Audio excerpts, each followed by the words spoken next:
Hello, my name is Katelyn McVay, and I'm a junior student in the McNair Scholars Program and in the Honors Distinction in Research Program at the UW-Madison College of Agriculture and Life Sciences.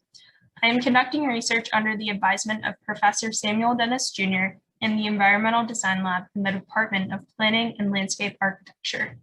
Today, I will be presenting on my independent research project that explores human interactions with the built environment.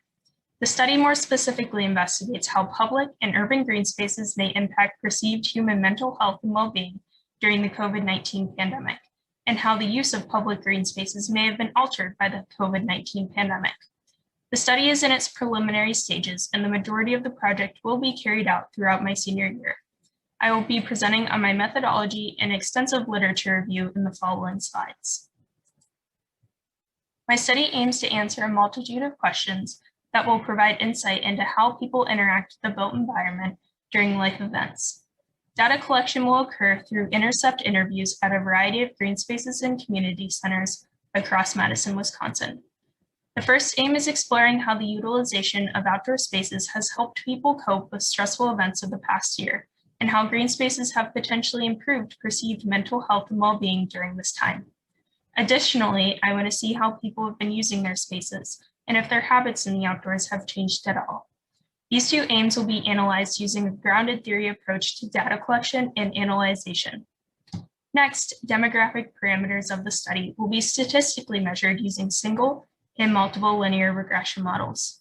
In order to recruit a diverse group of participants for the study, a stratified sample will be collected using GIS technology, and a broad range of neighborhoods will be visited. Our demographic data will also show us how different demographics have experienced the outdoors during this time, and if issues due to access of the outdoors were occurring. Lastly, we will be able to see how this pandemic and stressful life events in general have shaped our connections to the world around us.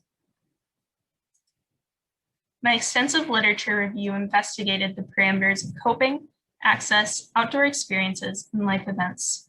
I found that the outdoors and green spaces can lead to better perceived mental health outcomes and how people may rely on the outdoors to reduce stress. My study builds off this prior research and looks at the outdoors used as a coping mechanism during a certain period of time. I also found a plethora of research that shows how access and outdoor experiences vary across demographics and how location and how access to outdoor settings plays a significant role in what activities are performed in the space and how often users utilize the area. Lastly, I explored how major life events can cause stress in humans and how people use a variety of mechanisms to cope with that stress. For example, I found literature on the stress that the economic recession of 2008 caused and how people during that time found different outlets in their lives to channel whatever challenges they were facing. My goal is to examine how the pandemic in particular may parallel this and how coping mechanisms equate to green space usage. The next steps in my study are to form connections with local community partners, conduct intercept interviews in the fall of 2021, analyze quantitative and qualitative data using linear regressions and grounded theory approaches, create a map using GIS to map demographic data, and utilize data to inform future design and public health experts on how we can create equitable, accessible green spaces that improve our mental health and well-being. I want to thank you for your time, and if you have any feedback or questions for me or want to connect, my information is listed here. Have a great rest of your day.